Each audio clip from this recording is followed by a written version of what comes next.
கால வெள்ளத்தால் அழியாத கல்வெட்டாக எல்லோ மனிதரையும் நிமிர்ந்து பார்க்கக்கூடிய செய்கையாக இருக்கக்கூடிய தஞ்சை பிரகதீஸ்வரர் ஆலயத்திற்கு உங்களை அழைத்து செல்கின்றோம். வரலாறும் வழிபாடும்.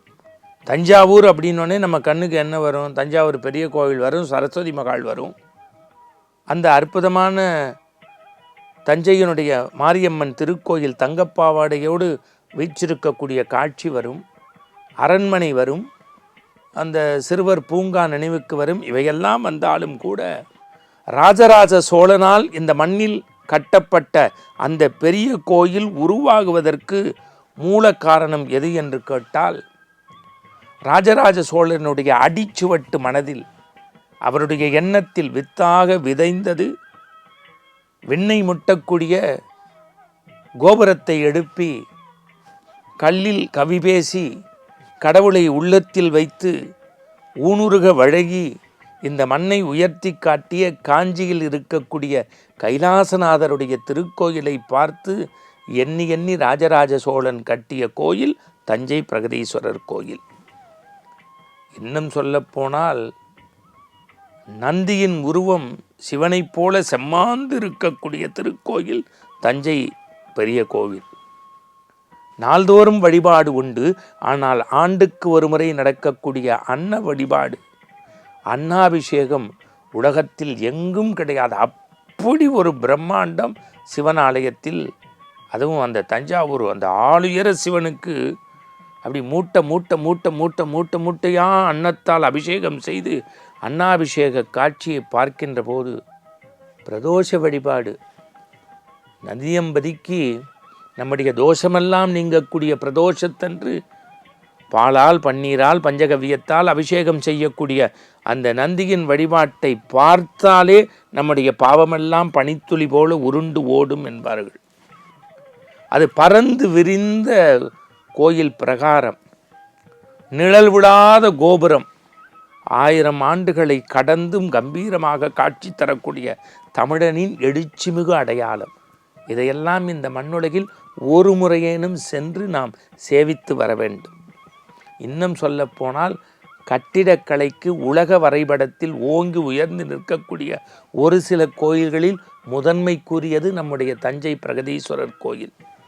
அத்தோடு மட்டுமல்ல, அங்கிருக்கக்கூடிய வாராகி, உங்களுக்கு தெரியும், வாராகிக்கென்று விரல் விட்டு எண்ணக்கூடிய தலங்கள், அதிலும் தனி சன்னதி. ஞாயிறுதோறும் நடைபெறக்கூடிய வாராகி வழிபாட்டில் ஒவ்வொரு வாரமும் நூற்றுக்கணக்கான பேர் பங்கெடுக்கின்றார்கள். ராஜராஜ சோழனுடைய சதய விழா இன்றைக்கும் தஞ்சை பிரகதீஸ்வரர் ஆலயத்தில் நடைபெறுவதற்கு காரணம் கலை இலக்கியம் இவற்றினுடைய பண்பாட்டு தலைமாக வித்தாக விளங்குவது தஞ்சை பெரிய கோயில்.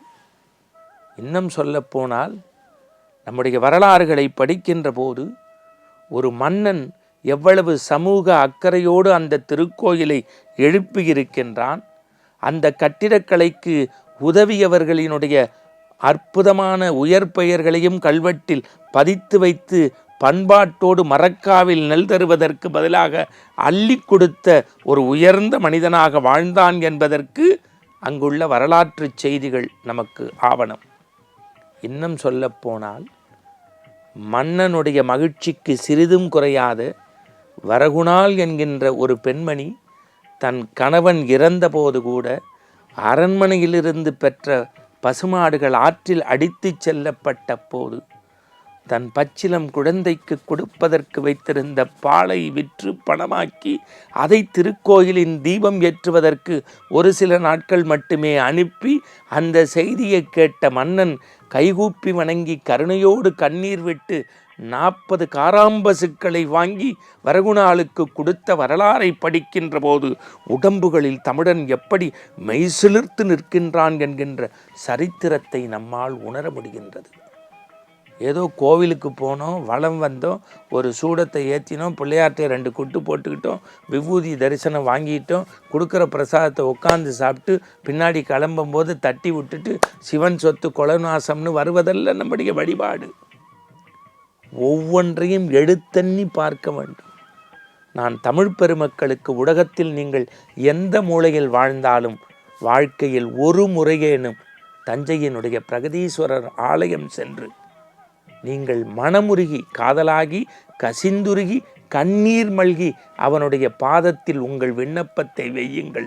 காரணம், இது தமிழனுடைய அடையாளம் மட்டுமல்ல, ராஜராஜ சோழனுக்கு கிடைத்த பெருமை மட்டுமல்ல, நாமும் இந்த மண்ணில் வாழ்ந்திருக்கிறோம் என்பதற்கான அடையாளக்கூறுகளில் ஒன்று தஞ்சையினுடைய பெரிய கோவில். அது கட்டிடத்தால் மட்டும் பெரிய கோயில் அல்ல, கடவுளினுடைய சிலையால் மட்டும் பெரிய கோயில் அல்ல, நந்தியின் உருவத்தால் பெரிய கோயில் அல்ல, ஒவ்வொரு செய்கையாலும்.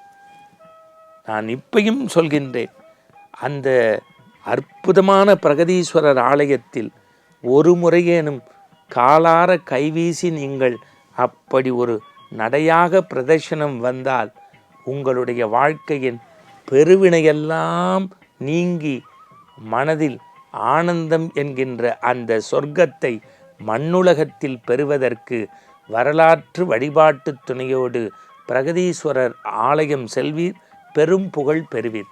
மீண்டும் நற்சிந்தனையோடு நாளை சந்திப்போம். வணக்கம்.